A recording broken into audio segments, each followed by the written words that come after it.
প্রত্যেকটা মেয়ে কম বেশি চাই পার্লারে গিয়ে হেয়ার স্পা আর এই হেয়ার কাট করতে। আর আমি চাই চুল বড় করতে আর ঘরোয়া পদ্ধতিতে হেয়ার স্পা করতে। এটার সাহায্যে হেয়ার স্পার চুল অনেক বড় হবে, গ্রোথ হবে আর লম্বা সিল্কি হবে। Hello everyone, welcome back to my channel. আশা করছি সবাই ভালো আছি, সুস্থ আছো। আর আমিও ভালো আছি, সুস্থ আছি। দেখো কী কী উপকরণ নিয়েছি সেটাই তোমাদের সঙ্গে শেয়ার করছি। প্রথমে নিয়েছি পেঁয়াজ, অ্যালোভেরা, চা পাতা, কালো জিরে, তারপরে জবা ফুলের পাপড়ি, জবা ফুলের কড়ি, আর নিয়েছি ভেজানো মেথি। তোমরা চাইলেও শুকনো মেথিও নিতে পারো।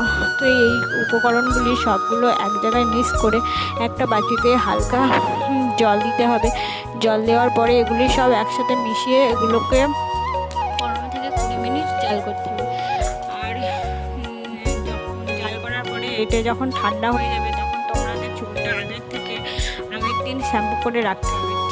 তেল দেওয়া চুলে হবে না। তারপরে শ্যাম্পু করে রাখার পরে চুলটা লাইন লাইন করে ভাগ করে নিতে হবে। তারপরে ভাগ করে নেওয়ার পরে ওই চুলে তোমার লাগাতে হবে। আর হেয়ার অয়েলটা যখনই কালারটা চেঞ্জ হয়ে যাবে তখনই তোমরা নামিয়ে নেবে। নামিয়ে নেওয়ার পরে আধ ঘন্টা মতো রেস্টে রাখবে। রেস্টে রাখার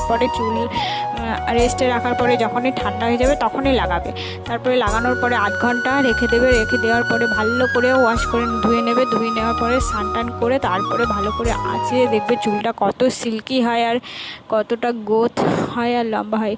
সপ্তাহে 2 দিন ব্যবহার করো। দেখো তোমাদের যে চুল বড় করতে চাও আর চুল আরও ঘন করতে চাও তাদের এই পদ্ধতিটা খুবই উপকার হবে। আজকের মতো এতটুকু। পরবর্তী ভিডিও নিয়ে আবারও আসবে। সঙ্গে থেকো, পাশে থেকো। টাটা। আর কেমন লাগলো এই উপকরণটি ব্যবহার করে অবশ্যই জানাবে। Bye bye.